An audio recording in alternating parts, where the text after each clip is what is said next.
आपके एक्स ने कितना कुछ ब्रेक किया है। अब उन सारी टूटी हुई चीज़ों को, चाहे वो आपका दिल हो, चाहे वो कोई रुका हुआ काम हो या कोई भी ऐसा मेस जो कि उनकी तरफ से फैलाया गया है, आप जब उसको कवर करने लगते हैं और आपको यूँ लगता है कि रिलेशनशिप दोबारा से बहाल हो जाएगा, बिग क्रॉस है। बिल्कुल भी ऐसा नहीं होता। तो कौन-कौन सी 3 ऐसी बातें हैं, 3 ऐसे पॉइंट्स हैं जो कि आपके एक्स की तरफ से किए जाते हैं और एक्स की तरफ से बिखेर दिए जाते हैं, तोड़ दिए जाते हैं और आप उनको समेटने की कोशिश करते हैं, तो उसका क्या इम्पैक्ट डलता है और ऐसे कौन-कौन से स्टेप्स हैं जो आपको इस सूरत में उठाने हैं। रिलेशनशिप टूट गया, नो कॉन्टैक्ट शुरू हो गया या नहीं हुआ, अभी खामोशी है, गैप डला हुआ है, लेकिन आप ये सोच रहे हैं कि जो कुछ भी रायता फैलाया गया है या जिस तरह का भी बिहेवियर सामने वाले की तरफ से अपनाया गया है, उसको आप समेट लें या उसको बेहतर कंडीशन में ले आएँ।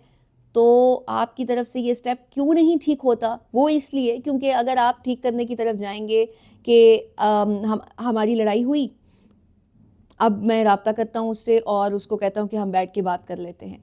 इस तरह के, ये एक स्टेप की एग्ज़ाम्पल दे रही हूँ। इस तरह के स्टेप्स जब आप भी उठाते हैं, सामने वाले को फीलिंग ऑफ लॉस नहीं आती है। जब भी गलती आपकी हो या सामने वाले की हो, जब आप कॉन्टैक्ट में पहल करते हैं तो सामने वाले इंसान को ऐसा फ़ील ही नहीं होता, पता ही नहीं चलता, रियलाइज़ेशन ही नहीं होती कि उसने किस इंसान को लूज़ किया है।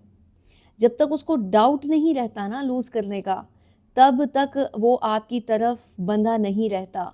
अगर लड़ाई होने की वजह आपकी है या उसकी है, जब आपकी तरफ से उस चीज़ को ठीक करने की कोशिश नहीं की जाएगी, तो तब ही दूसरा इंसान, आपका एक्स, आपसे राब्ता करने की कोशिश करेगा।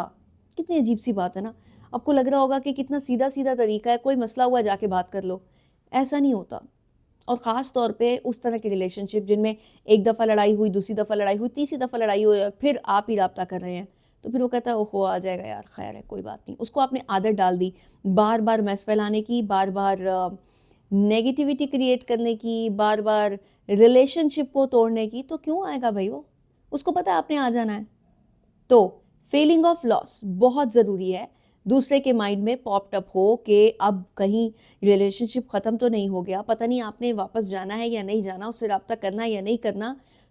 तो इस एक्ट को बिल्कुल भी अच्छा मत समझिएगा कि अगर कुछ ख़राब हो गया है तो अब मैं ही ठीक कर लेता हूँ। एक तरीका तो ये हो गया कि आप सब कुछ ठीक करने की कोशिश करते हैं, नंबर 1 पॉइंट था। दूसरे पॉइंट में आप क्या करते हैं कि उसको ठीक करने की कोशिश नहीं करते, उसको इतना ज़्यादा आसमान पे चढ़ा देते हैं कि वो कहता है कि ओहो!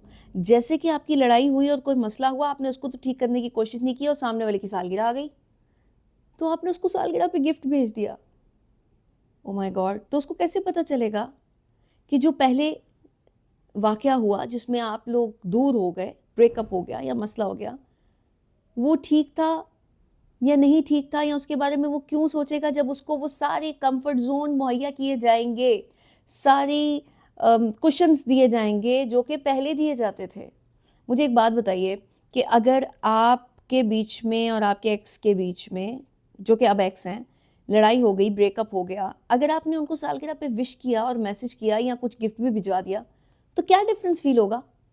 पहले भी तो आप यही करते थे। अब आप उनको एक कम्फ़र्ट ज़ोन मुहैया कर रहे हैं कि आओ वैसे ही कर लेते हैं।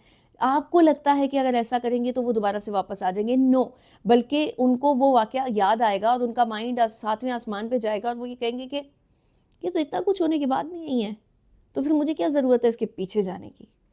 आपके चेस करने से आपके एक्स आपसे मज़ीद दूर जाते हैं।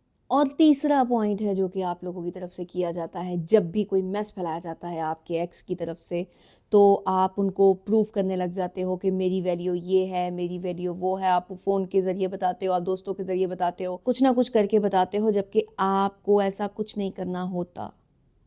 आपने अपनी वर्थ को खुद से बताने की ज़हमत नहीं करनी होती, बल्कि ऐसा ट्रीट करना होता है खुद को जैसा कि आप दूसरों से चाहते हो।